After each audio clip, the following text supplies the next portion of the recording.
over the years, the writing became the way I expressed what I thought about life. I've got no control over what people think of this. Yeah, some people are going to love it, some people aren't. And you can't let that define your artistic process. People see delusion as it's ridiculous things, but I think for art, for creativity, and actually for building businesses, entrepreneurship and success in those things, you have to be led by a combination of self-belief, passion, and a positive delusion that this is going to be brilliant. Because I think bitterness is like a red hot coal.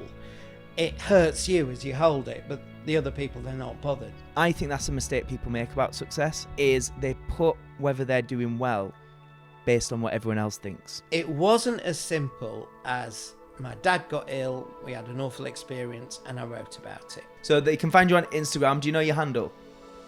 You don't know what our handle is, do you? No.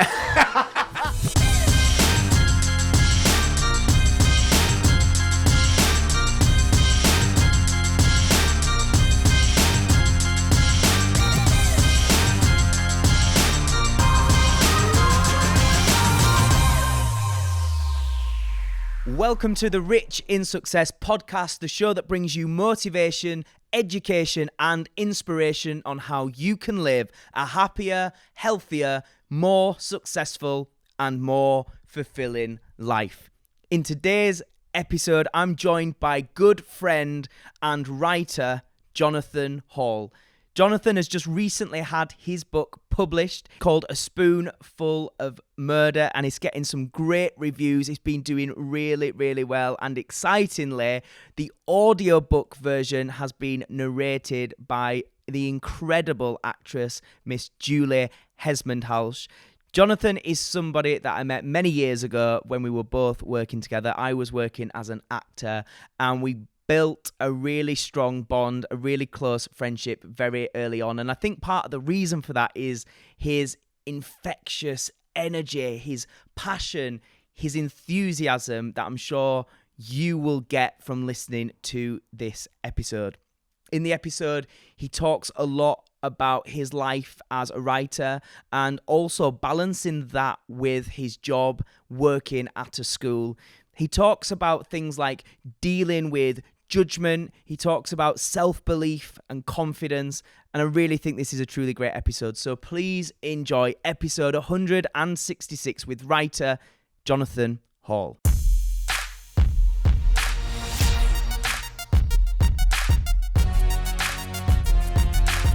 Jonathan. Hello. Hello. Thank you for joining us. Oh, thanks for asking me. I'm really excited. I remember the first time I met you. Do you remember when the first time we actually met? Yeah, vividly. What was it for you? Like, I can actually remember the actual time, not just the show we was working on. I remember watching you acting, and you didn't know I was watching you. And you were completely, when I say lost in this part, you were this person you were playing. Mm. And the person who was running this festival of plays said to me, oh, it's really tough for him because he's having to work with 3 different actresses, and I think this actress had only just come in that afternoon. Yes, of course. I was really struck by that because it didn't look like that. It looked and also for you as an actor, I think that must have been quite a challenging situation. But you just look like, you know, you've been working with this actor all however long, and you were just supremely confident. Yeah, so just for the listeners, the viewers, a bit of context. I was doing a play, and unfortunately, the actress who'd been in all the rehearsals had some bad news and had to pull out, I think, the day before the opening night. Yeah. So then we managed to get an amazing replacement, but could only do a few of the nights, not all of the nights. Yeah. So then we had to get another replacement. So basically every night I had a different girl, which, you know, it's a pretty good existence. It's not bad. But right, like I'm dissociating myself. Do we quit already? Yeah. Jonathan's just left the set. Left the building. No, but it was, you're right. It was really, really challenging. But at the same time, I think, 1, we got some really good actresses that were brilliant. And 2, for me, I actually like that freshness. I think one of the worst things about working with an actor is when they're so well rehearsed, they just only know how to say their lines a certain way. Yeah. And I can remember, obviously when you're acting, you work with a variety of different kind of caliber of actors, shall we say. And when you get with that, person you're playing opposite and they're just literally stuck in that way. I used to actually play around with, I'd say something unexpected in a different way. And if they just came back with the same response, I was like, this isn't acting for me. This is shit. That show, it was great because that being on your tiptoes, as it were, not quite sure who you're getting tonight and how it's going to work, I think probably helped make it a bit more real. Because you were actually, the scene I saw, you were actually physically in tears. Part of the play, not because of the situation, hasten to add. But sometimes that sort of dislocation, that crisis, that response, if you're prepared to go with it, can add a real something to whatever it is you're creating. Completely agree. Even though at the time you think, I wish this wasn't happening. Yeah. If you can go with it, some of the best stuff can come out of it. Well, I remember my memory of first meeting you. He's worried, like, what's he going to say? No, it is funny, actually, but I'm intrigued by it. So hopefully it'll make sense why I'm starting here. But for me, I remember hearing you before I saw you. Okay. And what I mean by that is just you walk into a room, and I'm sure Jimmy's just experienced it, our videographer, meeting you for the first time. Immediately, there's a surge of energy, there's enthusiasm, there's real passion every time I see you. And I'm interested, where does that come from? Is that natural? Is that just who you've always been? It's being a primary school teacher. You've got no choice. It's not that you've got no choice, because of course you have. But like this morning, there's been a big traffic accident and teacher was late getting in. So I went in to the class. And so you can either go in and say, right, okay, your teacher's coming, sit down, get your reading books out or whatever. Or you think, right, okay, put on a picture of an abandoned fairground on the whiteboard. And I say, right, I want you to start off this morning by giving me nightmares. I want 5 sentences that are going to make me have trouble sleeping tonight. I want you to scare me. I don't want any the sentences. I want a sentence beginning with shivering. Good morning, I'm going to do the dinner register while you're on with that.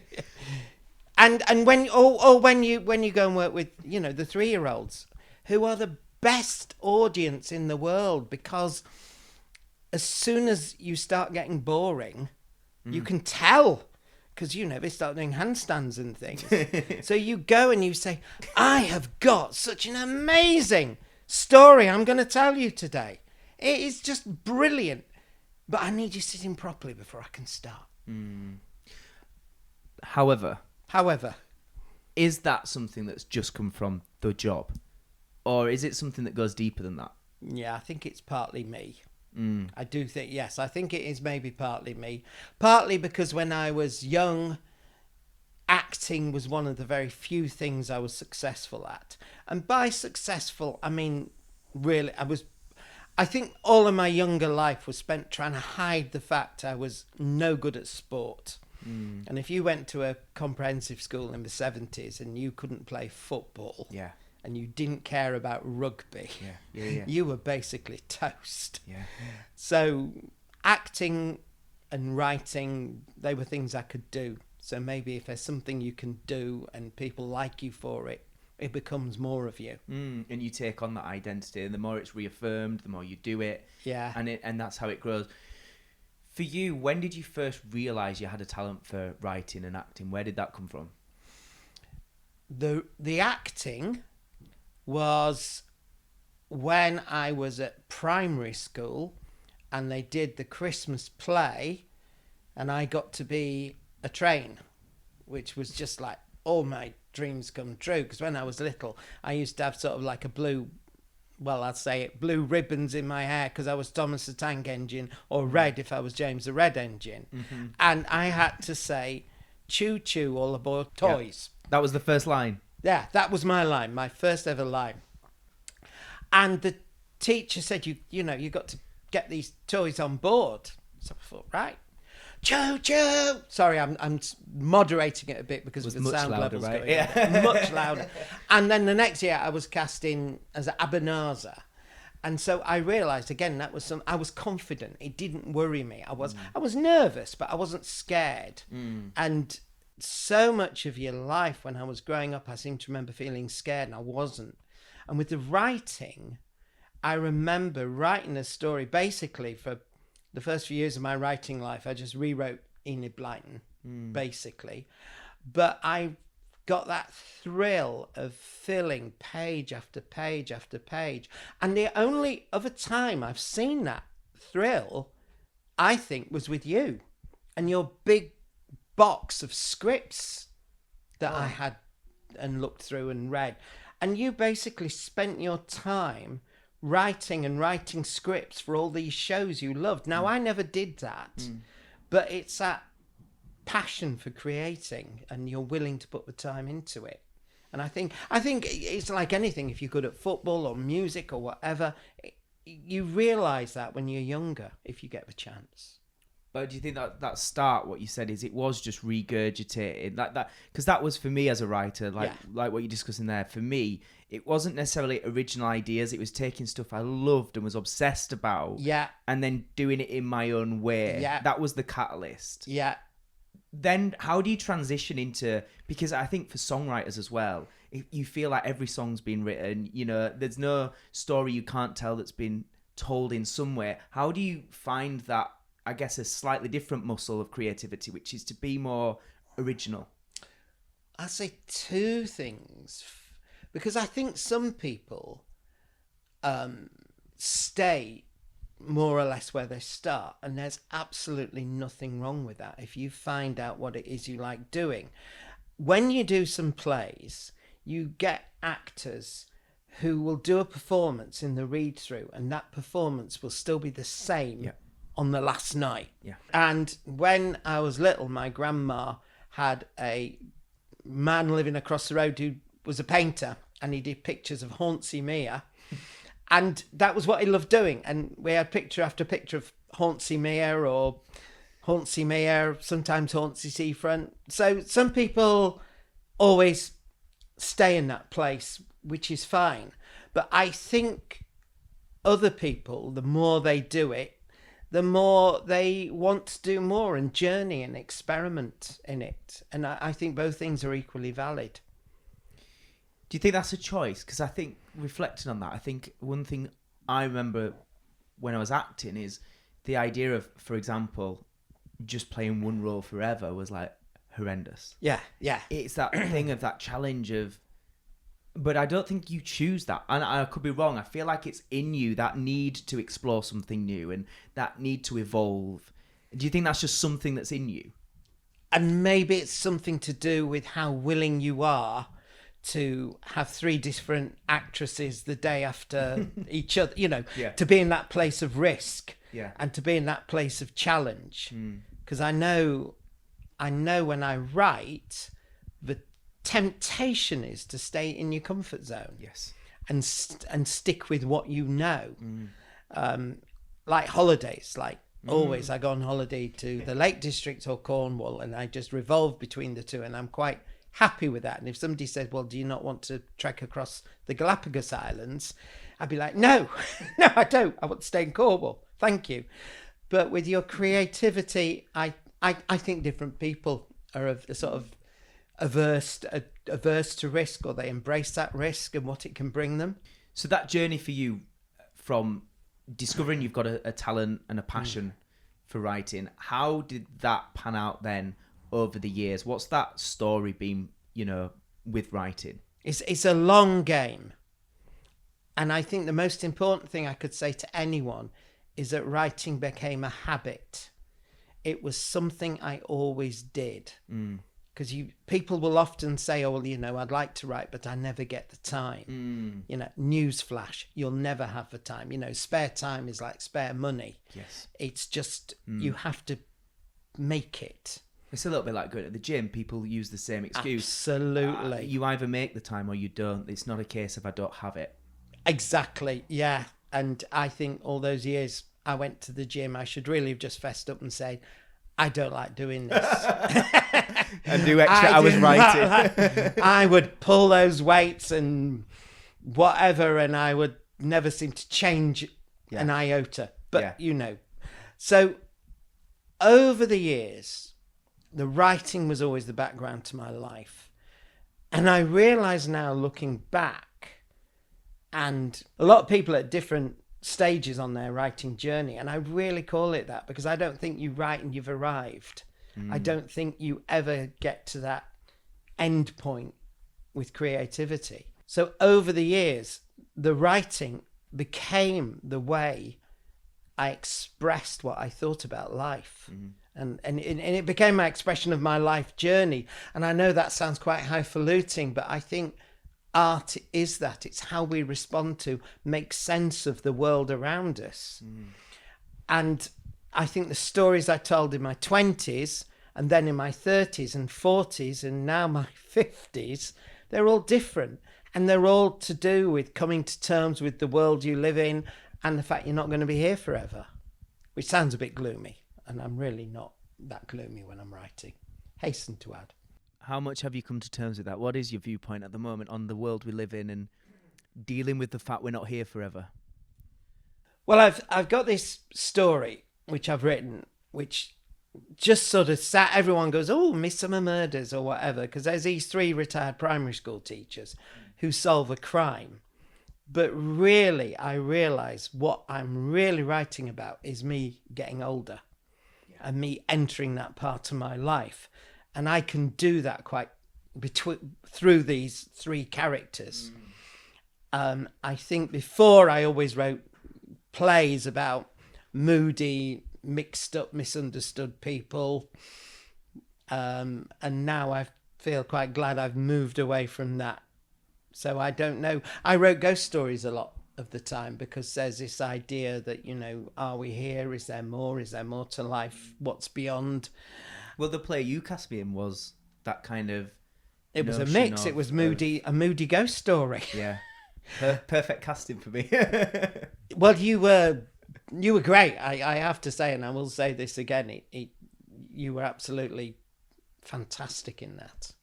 I think so often as an artist, and I don't know if you get that, when your art is performed by others, there's always a gap between how you see it in your head and how it appears.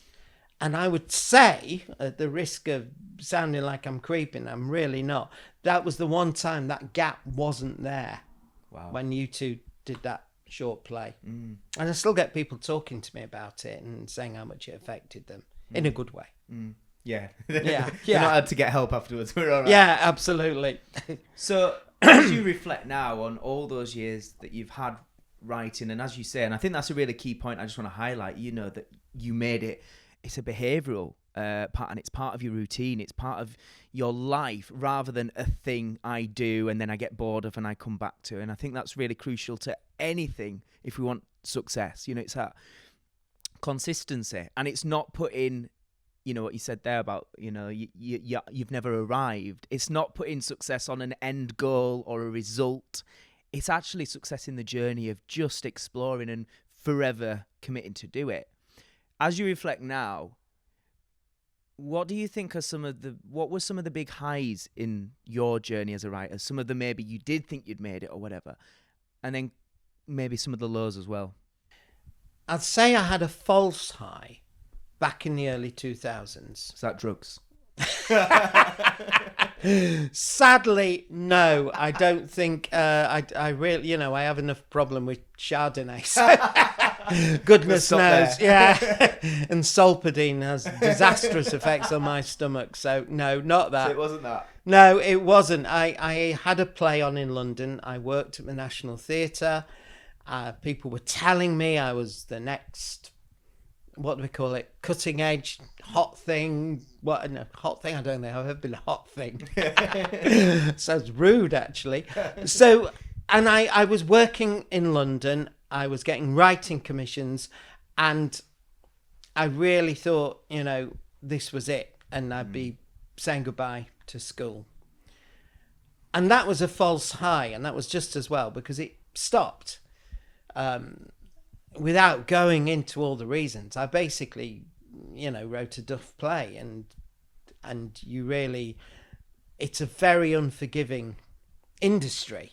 They don't have the sort of time or capacity to work with people if they feel they're not able to come up with the goods for whatever So just to be reason. clear, you had a hit followed by a bit of a miss. I had a hit. The miss, the miss never got produced. I don't think the hit was enough of a hit Got you. to carry me on. Yes. And then you're going through all the things like, you're trying to write for Casualty and EastEnders and Holby City and all of that. And sort of fit into the box. Which, don't get me wrong, is an incredible skill set to have. And these people who do it, they're absolutely top of their game. I don't have that skill set. But, what they do is amazing.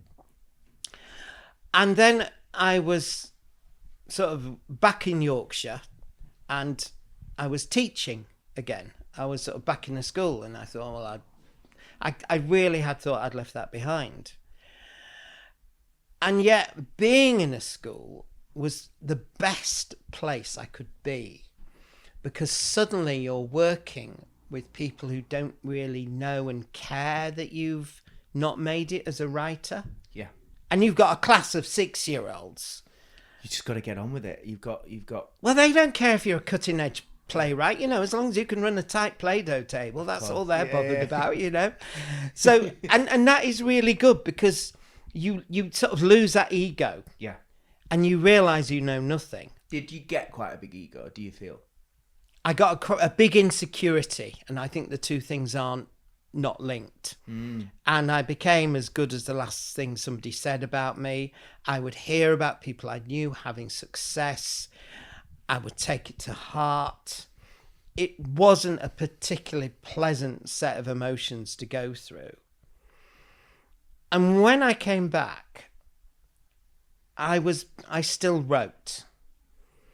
And actually, first you're trying to write things for people, you're sending off plays, there's a hint of despair, which I think is a very unattractive element in art, this sort of please, like my play, like me as a writer, And then there was never a point I thought, well, I'm going to stop. Never a point when I thought it's not working for me. And I knew writers who said that and said, oh no, it just wasn't happening anymore. And I sort of didn't really have a choice, because it was still something I did. And when you're writing at 5 o'clock in the morning, which is when I get up, that's what I mean by habit, you're writing an Olivier award-winning play, you're writing Oscar-winning script, you're not, the story you are telling is amazing. And you're in this place as well where kind of nobody can touch you. And I know we'll be talking about my dad, but when that was so hard, for at least 40 minutes a day, I was in a place where nothing of the world could touch me. And I was in complete control. And so to me, my high, I think, came probably about the year I met you. And it wasn't an instantaneous high. It was thinking, well, do you know what? I work full time in a primary school. And this year I've written 2 plays, a draft of a novel, 2 short plays, and a pitch for something. No, 2 pitches for things. And I thought, it's great. None of this ever, saw the light of day, but I'd done it. I'd done it. And I'd got that fulfillment out of creation, of creating something. And then when you have a reading of your play, you suddenly realise that actually it doesn't quite matter that you're all sat around your dining room table in Shipley, or you're in the National Theatre studio. You're seeing your art realised. And surely that's got to be enough. That's as good as it gets. So some of the best highs I've had have been in little studio theatres with 2 or 3 people there, or in my living room, or somebody who said the other day about the play you were in, and they said, "Oh, I still remember that play," and and I still fill up when I think about it. Wow. And you think, yeah, that's Years later from seeing it, right? That's years ago they saw it. well, 3 or 4, which when you get to my age isn't is years. a couple of minutes. It's a heartbeat, Matt. It's a heartbeat. Get used to it. What I love listening to you talk about kind of almost your process mentally when you're writing. It's almost like you get lost in two worlds. You get lost in the world you're creating within the story, but you're also in the world of how it's received without any validation from anyone else. You are just believing in, like you say, this is a fantastic piece of work and I love it. Yeah. And I think, with anything creative, it's I always call it positive delusion. Like, people see delusion as it's ridiculous things, but I think for art, for creativity, and actually for building businesses, entrepreneurship and success in those things, you have to be led by a combination of self-belief, passion, and a positive delusion that this is going to be brilliant and I don't need anyone else to validate it to keep going. I don't need to see results. I don't need it to have so many reviews and awards for me to believe in this. And I think that's a key thing with you, right? Is through the years, success isn't how it's received. Success is how do I feel about it? Yeah. And do I still care about it? Am I still passionate about continuing? I think that's a mistake people make about success, and we talk about across the board, is they put whether they're doing well based on what everyone else thinks. I think I said to you earlier, with the novel, I won't actually read any reviews because that will define how I see myself for a while. I'll be as good as that worst review. And is that from that experience you mentioned just then? This is what happened to you? I think it's something about the essential nature of creativity, because if you do a performance, and by performance I mean a picture, a song, a play, a novel, if you do some sort of artistic creation, it's essentially subjective. Yeah. Some people will see it and love it. Others will feel indifferent. Others won't like it. I've just read a couple of novels now because I'm starting to sort of regularly read novels by people I'm connecting with. And, you read a novel that it's got all these lavish praise on the cover and what have you. And you read it and you think, oh, well, that was all right. Yeah, that was okay. Or you read something and you think, well, I don't know, like the play Othello is one of the greatest plays in the English language. And I just can't get on with it. But I wouldn't go around saying that because I realise it's me.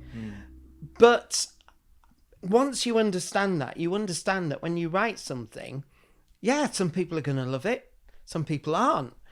And you can't let that define your artistic process, because otherwise you then start trying to people please when you write.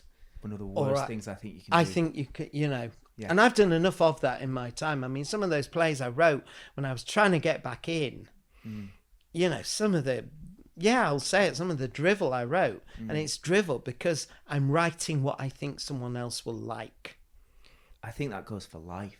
Like when you start behaving, there's a great quote that I heard from Jay Shetty, and I think it's in his book, Think Like a Monk. And he says, we are not what we think we are.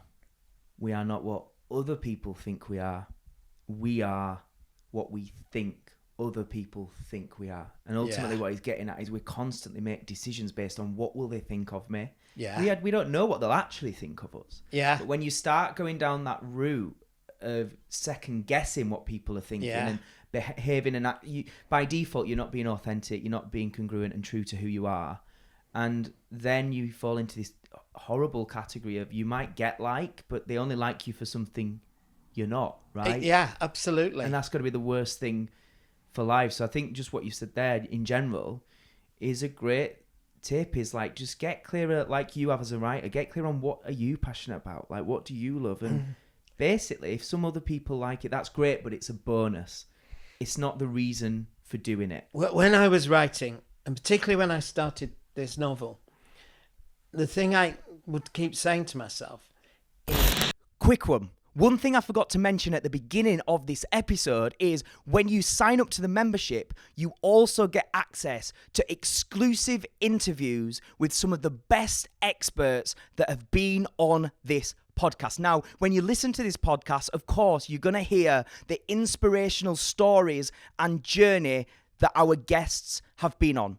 But when you join the membership, they're going one step further. They are giving you tangible, actionable steps, hacks, and tips that you can take from their years of experience and implement into your own life today. To listen to those exclusive members-only interviews, start your 14-day free trial right now. Click the link in the bio. Now let's continue with the episode. when I was writing, and particularly when I started this novel, the thing I would keep saying to myself is I've got no control over what people think of this. And I've got no control over what happens to it. The only control I have is what I actually write. So I might as well enjoy that. And focus on that. Yeah. And there's something really freeing about being a failure because you can then start to succeed in your own terms and think about, you know, what you see as, being true to yourself. Has there ever been a time in your life where things were really tough and you did second guess and you did lack self-belief in your ability? Yeah. When I was trying to write fringe plays for London, and at that time there seemed to be a lot of plays that were written that were quite angry, and they were set in a certain social strata. So you'd go to the theatre and the lights would come up on yet another needle-strewn flat or whatever.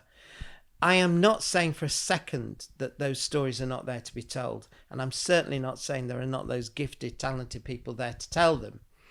I was not one of them. Yeah. I have not lived in a flat. I'm sorry, but I haven't. And when you would talk to people, there was this sort of, you know, if I say, well, you know, I live in a semi-detached house and we've got a cellar and I store a barbecue in it, and you know, and we go on holiday to Estelle Green, people would be, you haven't got a story to tell, you haven't got a story we're interested in. So I would try and write the stories I thought they were interested in. Got you. And you think, this is not working. Also, when I was trying to write a script for EastEnders, that was not, this is why I got so much admiration for people who do, because, you know, I couldn't make all those elements work. But I think, you know, everyone tries something that they just can't do or isn't suited or isn't their strength. And I think the thing to do is to sort of embrace that and think, right, okay, on with the next. In those moments where you were doubting yourself, how do you deal with things like that? Because that's quite a common theme I hear a lot as a coach, and obviously with people on this podcast, is going through those moments of that self-doubt, that lack of self-belief. You go and read We're Going on a Bear Hunt to the Year Ones. And that sorts you out. Well, you think, well, do you know what? I'm not good at this. I can't do this, but I can do this. So maybe it's about finding something you this sounds so glib, and believe you me, those dark times are incredibly dark, and they can never be as dark when you're looking back on them. And I really do get that. Yes, yeah. But for me, I suppose I was blessed that teaching and running a class was something I could do, something I enjoyed. So when you do that, you can step back and you can then look and see where you are with this writing. Because I think when you get these moments of despair, it's not because you can't do them. Like, I've never had any despair about not being able to play football, or not enjoying the gym.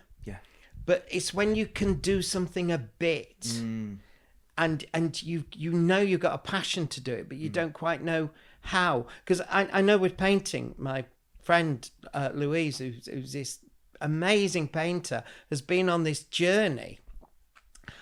But of course, there's so many different ways to paint. So you might be trying landscapes, but do you know what? That's not working. So maybe still life. And I realize I'm talking in a very glib way about something I don't know that much about. But she found the expression, the way she could express herself through abstract and start creating these amazing, vivid worlds.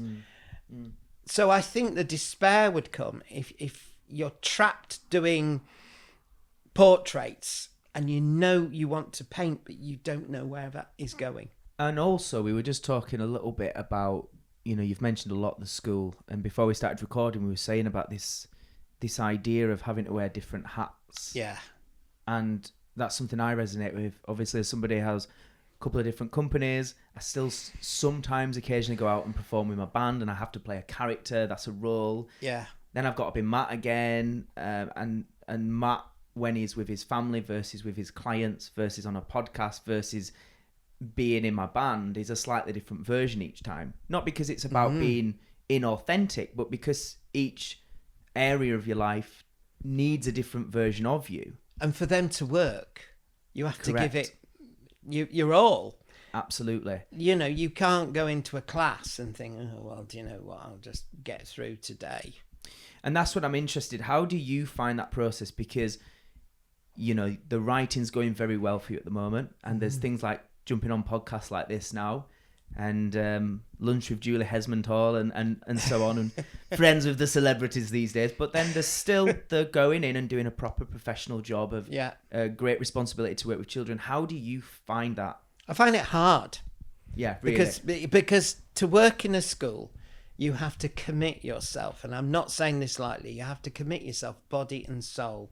You have to be there for the register, for the assembly, for the parents' evening, for the summer fair. You have to be part of that life of that school. And when, like me, you've suddenly got a new life, which is, in my instance at the moment, writing this second novel, you have to give yourself... And promoting the first one at the same time, right? Yeah, promoting the first one, which I'll get you to talk to me about, because that doesn't come so Need a bit of work. Easily. Yeah. And I have to sometimes scare myself by thinking, hang on, when you get to 80, do you want to think, well, you didn't give the writing all you could have, but do you know what? You got that assembly done. So you have to give these things your focus. And I think it's right that it's hard, because it's hard, it means you're going from one to the other, and that is difficult if you're doing both of them properly. And I don't know if it's a tension you can ever resolve. I don't know if I wouldn't ever like them at school to think, oh, well, he slops in and he slops out and he's not really bothered. Nor would I like the publishers to think, well, he's just doing this on autopilot. That's a lot of pressure. Yeah. To really keep the publishers knowing that it's not just a bit of a hobby, you're serious as a writer. Yeah. But again, at school, to let them know you're serious about committing to them. I mean, yeah.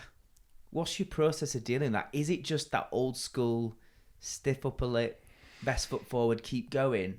Or do you have a bit of a coping mechanism and a way to do that? And I guess not mentally drain yourself in the process. Do you know, now you're saying that, something's coming to me that we just touched on. And I think one of the things is not people pleasing. Got you. Is not saying to the school, oh, well, I really care about this, but I am going to be out, but I feel really bad about it. Just telling the truth. Just say, it's being truthful. Yeah. And saying, right, well, no, we work out in advance when I'm in and what have you. But it's sort of saying, on the evening of Friday the 24th, I can't do the school summer fair because I've got a book event I'm committed to. So it kind of comes back to a lot of the foundations that I coach people on, which is about basically scheduling things in advance. It's about good communication skills. What people do is they fear people's reactions, so they just put stuff off and don't deal I do with that. It. Yeah. So it's getting better at not doing that. And I guess it's then becoming a person that doesn't overpromise, underdeliver. As long as you're honest with people, and you see that through. Yeah, you have to be honest, because I find I hate it when people do that to me. Yes, yeah. When they say, "Oh yes, I aim to be there all being well, and you think you're not going to come, and you're just frightened to tell me, and I would actually respect you more if you told me now. So yeah, so the coping mechanism is being very honest, being very organised. So when things come, putting them straight away in the diary, and sometimes you think, I've just got to, as you say, stiff up a lip and suck this up because it's difficult. It's harder with school because things are always happening in a school and you always have to be there to respond for them. Whereas the publishers, they know that the next deadline is something we've set. And if I was feeling I really wasn't going to make it, then I would, communicate that with them. So that one's a bit, I wouldn't say it's less pressure, but it's a bit less hectic because it's just the one thing. Yeah. You mentioned about your dad. Yes. And obviously he's sadly passed. Yes. Relatively recently, and condolences for that. Tell me, what was that kind of, obviously up until the last few years and so on, what was that experience like? And I guess what are some of the main lessons you took from that experience? It wasn't as simple as my dad got ill, we had an awful experience, and I wrote about it. But that element comes into it. Yeah. So one of my worst fears were losing my parents. And my worst fears were losing them to Alzheimer's or losing them to cancer. And I lost one to each. And you realise then that nothing is as bad and as black as you think it could be.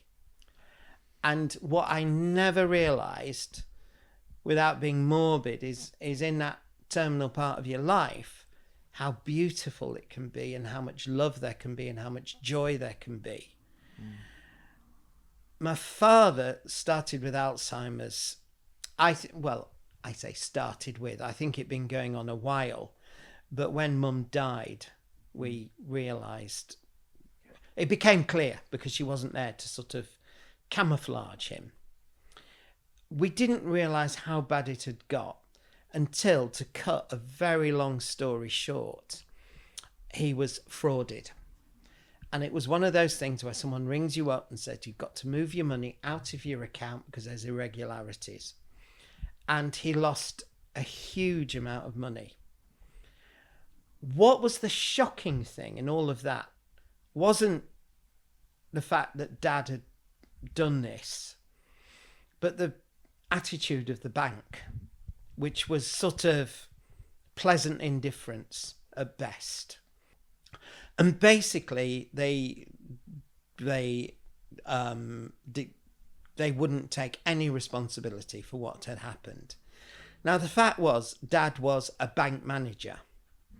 So if anyone would be alert to some sort of scam, it would be him. Yeah. And he had worked for that bank all his life since the age of 17, which made it even worse. It was a terrible time.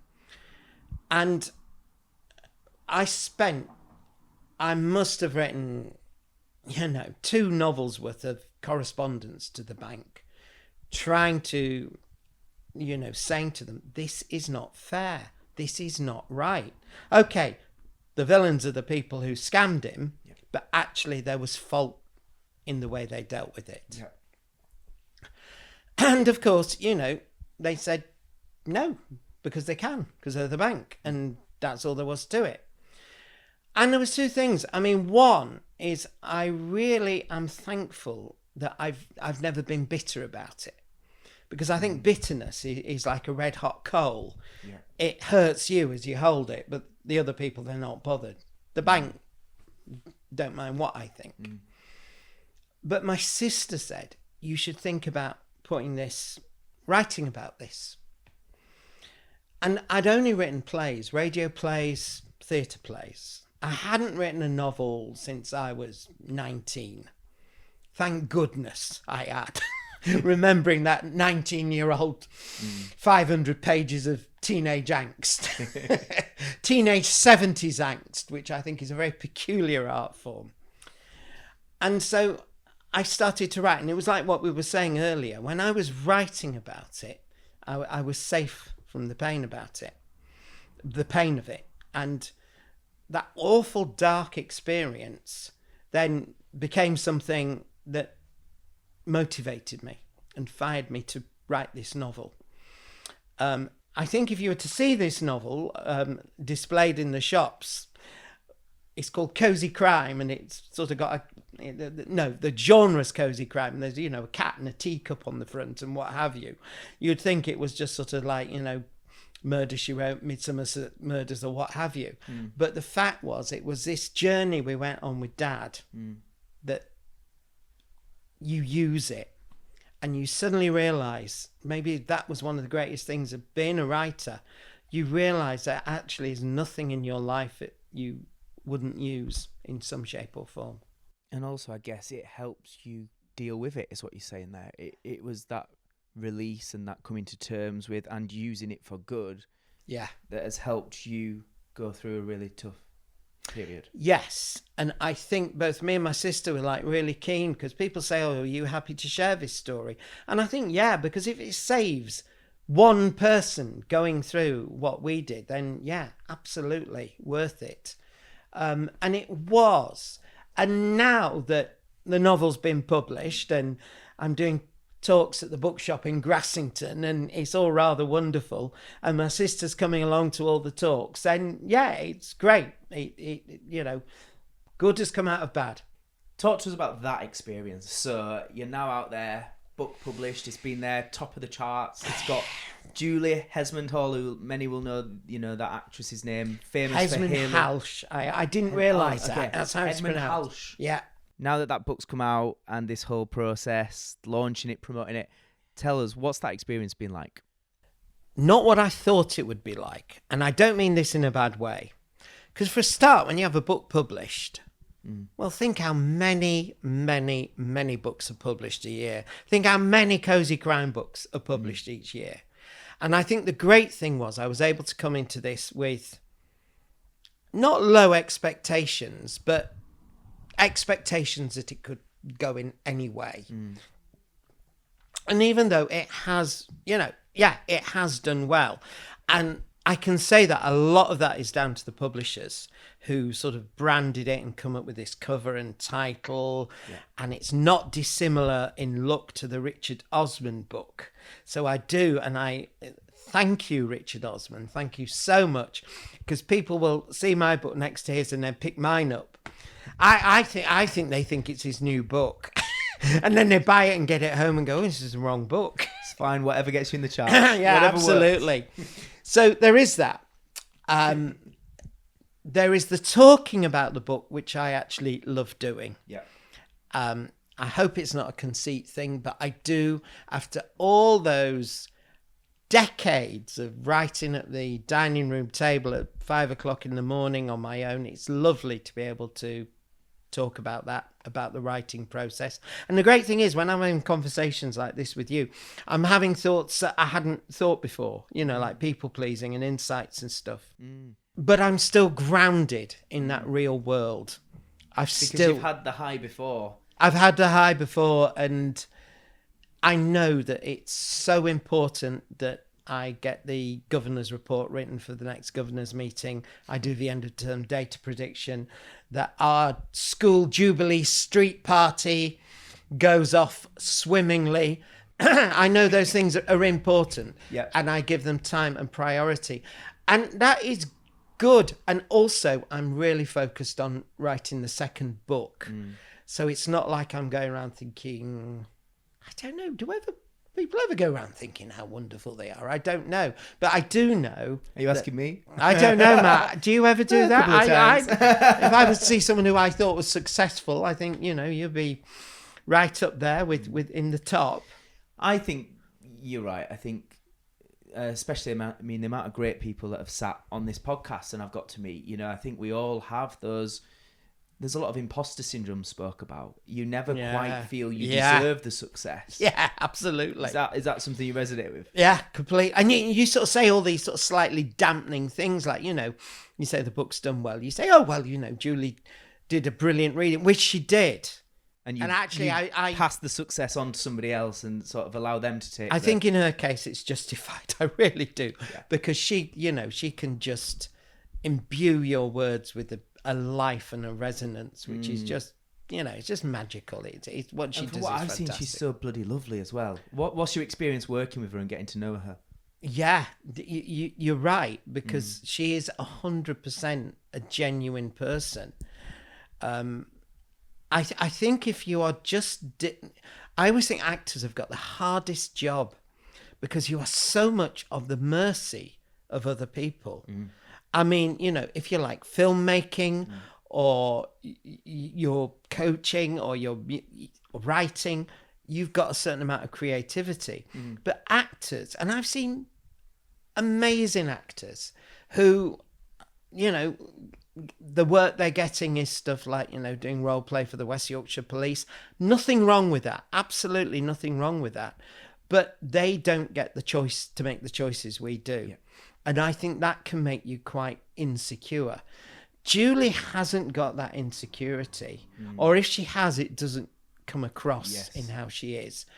And I would think she would still be the same whether she was working or wasn't working. And, just an example is when we break, she's making everyone a coffee, And it's not like that around here, is it, Jimmy? I'm like, Jimmy, get the coffees in. And she's not even thinking, I'm going to make everyone a coffee. It's just what she's naturally. She's who she is. Naturally, it's who she is. And I think when you work with someone like that, it gives you so much confidence. So, yeah. So shout out there to Julie Hesmanhout, because, great. But going back to what you were saying about the life I'm living now. Yeah, I am really enjoying it. But success is, like you say, I don't know what I thought it would feel like, but I didn't think it would feel like this, which is just sort of, it's nice. It's lovely. I'm doing a job of work and it's working. Do you mean that not that much has actually changed in many ways? Yeah, because I'm still working at the school and investing that. I'm still writing away at home. And what you said was success for you, you're clear on, isn't focused on the validation of others. No. So that's changed now. You've got the book in the charts. Yeah. A lot of people know your work now. You've got big stars reading it. Yeah. But actually, you never did it for that. No, I said to you, when I was writing this, because I hadn't written a novel. I'd written stage plays, radio plays. And I thought, well, do you know what? I'm going to write this novel and I'll self-publish it and give a copy to my sister, and we'll go to Don't Tell Titus and have a bottle of wine. And that's a great plan. It's a great, well, yeah, it's a good plan, and it's a good plan to have, because I think it showed to me that for it to succeed would have been for me to finish it, not that's success for it to do. Yeah, you had a plan and you saw it through. I did. Actually, to me, you were asking about highs. And one of the highs for me was, right, so this novel is about 3 retired primary school teachers, and they meet every Thursday at Thirst Garden Centre, and they meet up and have a coffee. And I wrote about Thirst Garden Centre because it's where we used to take Dad. And we used to take him, God love him, because it's all on one level, and there wasn't really anywhere he could go without us, without us seeing him, we knew where, and God rest your soul, Dad, but that was a thing. And so it seemed quite natural to set this novel in Thirst Garden Centre. Yeah. And it was actually Julie who said, when you do the launch, she said, you should do it at Thirst Garden Centre. And I did. And we launched the novel at Thirst Garden Centre. And there was all people there from my life. There was my English teacher from school, and there was Maureen from church, and there was Mary, who I used to work with, and there were people from Scrip, Yorkshire, and Nigel, who directed my plays in London, and my wonderful friend Catherine, who's a writer. And I thought, this is as good as it gets, actually. This is as good as it gets. Yeah. And you've touched upon it, but if anybody's like, okay, what's the book? Give us a little bit of an overview.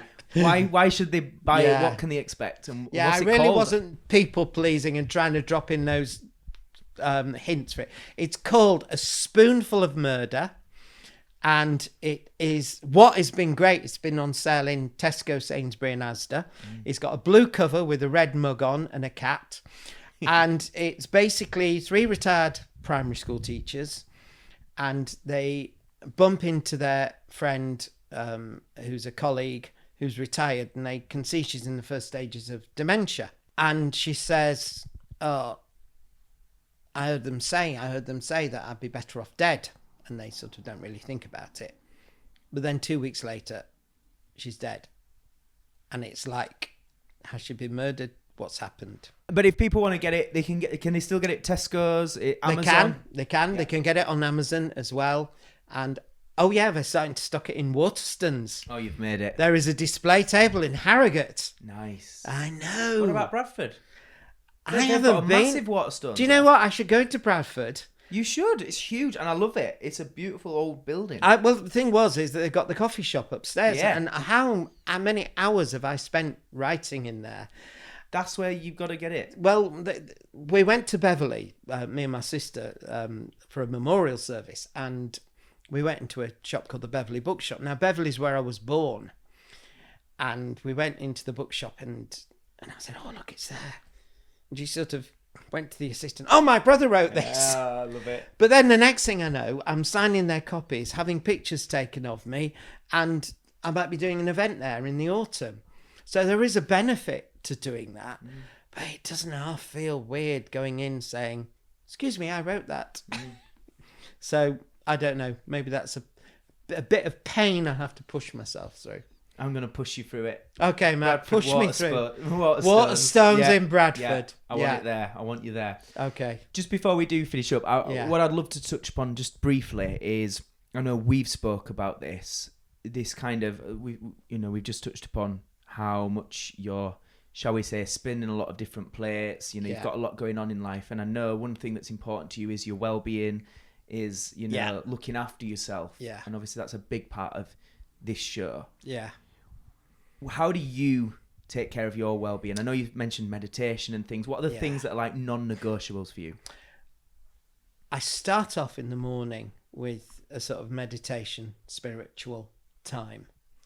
And it's a time when I sort of think about the day, and I reflect and I meditate and I think about others.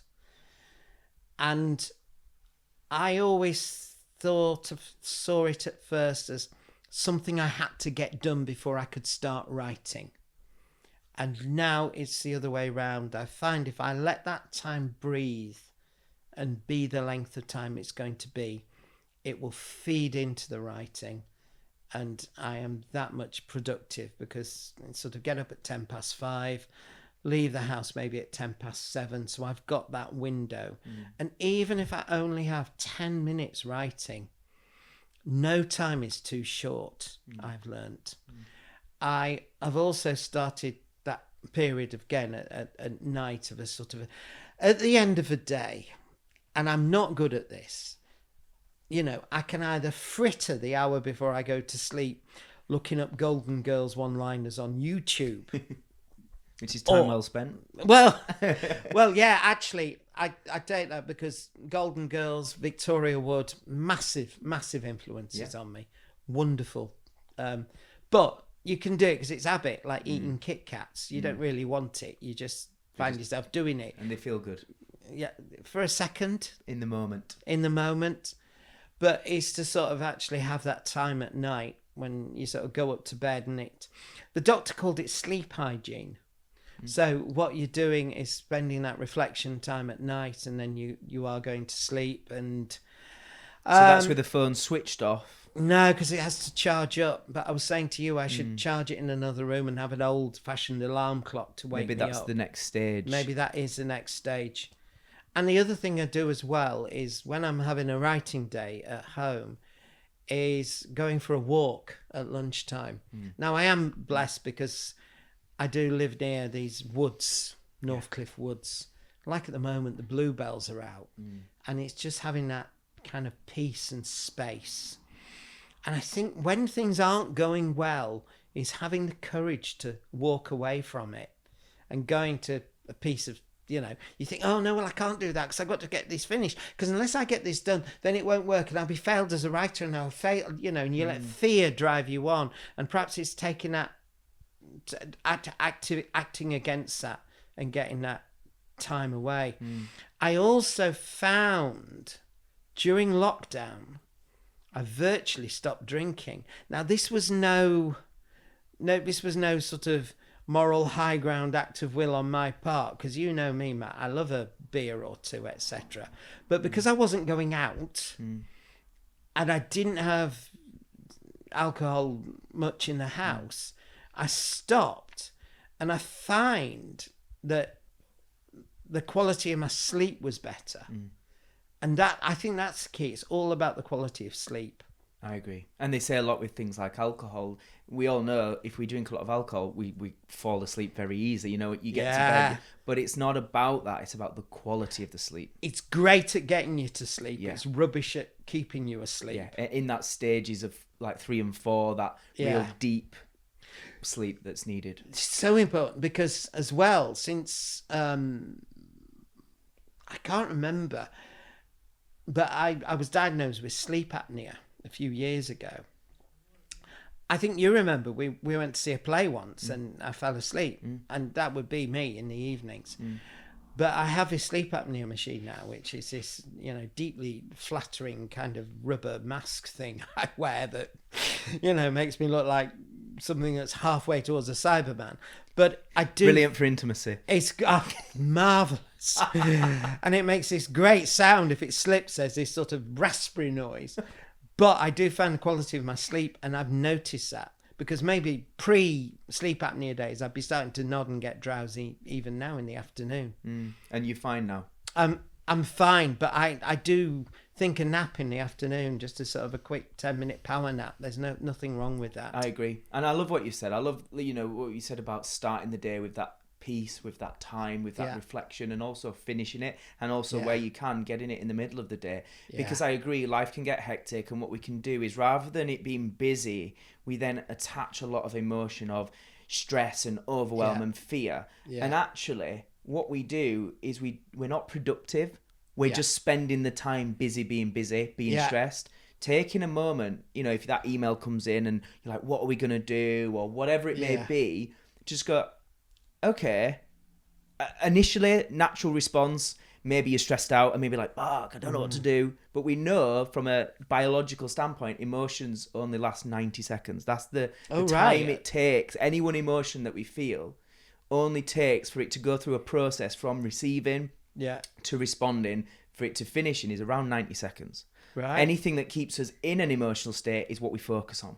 Right. So if we keep focusing on the problem, we're going to feel the emotions that come with that. Yeah. Now, so it's natural to have a response. We're humans. We're not emotionless. Yeah. But what you said there about just going 20 minutes, I'm going to go for a walk. Or 10 minutes, I'm going to take a nap. Whatever you need to do to just reset, you're always going to come at tackling the issue from a more logical, kind of methodical standpoint rather than emotion. I always say when emotion is high, logic is low. Absolutely. And I love that you've got this routine almost of actually allowing yourself these little breaks of going, let's just stop. Like the phone might be in the room, but I'm not looking at it. I'm taking the time, meditation, reflection. Yeah. And I think that's key. I really do think it's key for living a fulfilling life, but also for just generally living a calmer, less stressed life. Not saying that you're not living a life that's hectic and busy. Life at the moment is all geared up to ease of communication. And I think that's more of a curse than it is a blessing. I think there's definitely a side to it that's that. Because you're just switched on all the time, receiving, needing to respond all the time from every angle. Because it would just used to be telephone calls or the post. Yeah. And you could ignore both if you wanted to. And the news was something you saw at 10 o'clock at night if you caught it. Yeah. But now we've got a complete drip of everything. And it is so difficult to feel easy about life, I think, because we can't escape from any of that unless we turn our phones off or whatever. Well, I go on holiday, there's no Wi-Fi and it's lovely. And do you think that's the best a lot of us can do, or the most a lot of us can do, is just being conscious about having that, going back to the basics, like you say, when the news was once a day maximum, and just switching off. Yeah, completely. And switching off your social media, because I think that gets like a drug, or it did for me. I agree I completely. want to see what people are saying to me, what they're thinking about me, how they're reacting. And I've only done it like a fraction. I think partly because I don't really understand it. Okay. And of course, we're working in a school. I have to be very, very careful. It's just easier not to be on it. But I think if it had been around when I was in my 20s, it would have been a real challenge for me. I think it is, and I think we're not really understanding the repercussions fully. No. And we're not going to for a while. But I think there's a real problem with overwhelm and mental health and reliancy on technology that we're only going to really realise the true repercussions, maybe potentially. I know this is quite a negative thing to say, but maybe when it's too late. I don't think we can ever put that genie back in the box. It's out. I think I think young people have to learn to live with it. Because I don't know, I'm guessing social media was around when you were a young person, because you still are a young person. Thank you, Jonathan. Well, you are. But, with me, right, there was this girl who I was in love with. So I wrote her a letter and I posted it to her. And she took it down to the recreation field and read it aloud and ripped it up in front of some people. I didn't know any of that until afterwards. And B, just imagine if it had been social media. Yeah, totally different. Completely different. That would have scarred me. And I do hope you're having a good life now. And I won't say your name. Jonathan, it's been an absolute pleasure. It's been great, thank you. No, I want to say thank you to you for bringing your stories, bringing your authenticity, your honesty. I feel like this, just hearing about your perspective on all the things we've touched on today, I'm sure a lot of people will have enjoyed and they'll have taken little nuggets of inspiration, of wisdom from you. So thank you very much. If people want more from you, we've just discussed social media. We've just said you're not a massive advocate of it, but I've got you on there. I'm making sure that people know about what you're doing. Where can they find you? How can they see more of what you're about? Well, it's just Instagram. Yeah. I know I need to get the You're not doing Facebook Twitter? I don't really understand Twitter. Right, it keeps popping. Victoria Wood and Owen Jones keep popping up on my phone. And this man who has stones on Withensea Beach. And that's it. So they can find you on Instagram. Do you know your handle? You don't know what a handle is, do you? No. Sorry. I just saw that look in his eye. I don't know what a handle is. Right, we'll find out. I'm wait sure a it's minute. like What's JM your name? Hall Writer? It is, isn't it? I was going to guess. JM Hall Writer. So, just before we finish, because I know that you've very kindly agreed to give up some more time to do a little membership bonus episode. So just to say to anybody listening, in particular, if you are a writer or maybe interested in being a writer, if you head on over to the Rich in Success membership area, Jonathan's doing a bonus episode specifically with tips on how you can get your writing seen, how you can get it known, and how you can get it published based on his many, many years' experience. So if you want to hear his advice, his tips, his hacks, his secrets, head on over to there. But just before we finish, the final question that I ask all my guests is, what is your definition of success? My definition of success is going home to have the butternut squash curry and an episode of Patrick Troughton as Doctor Who, and knowing I am going to sleep very well that night and being completely happy with life. That's me. Beautiful. Jonathan Hall, thank you very much. Thank you. Thank you.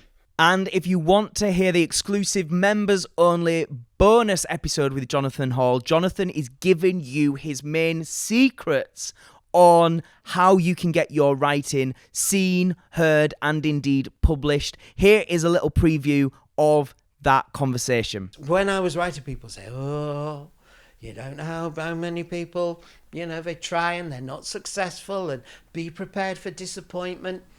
Yeah, but be prepared for success. As you get older, you start thinking doctors and policemen, you look young, you try agents. Really? I felt so old. I mean, what would be your advice for that bit going into the meetings? What was your approach? How did you prepare? So as I say, if you want to listen to that in full, all you've got to do is pick up a Rich in Success membership. Click the link in the show notes or head on over to richinsuccess.com and click on the membership area. You will get a completely free 14-day trial into the membership area. And if you want to stay a member, we'd love to have you there. It costs just £29 per month as a rolling subscription to stay a member, and I'll look forward to seeing you in there. But until then, thank you so much for watching. Thank you so much for listening. I really hope you found this a valuable episode. And if you have, please let us know. Tag us in your Instagram stories, tag us on wherever it is you hang out on social media. And please do share this if you think somebody else would take value from listening to this episode. And I'll look forward to seeing you next time on the Rich in Success podcast as the journey of self-discovery and personal growth continues. I'll see you then.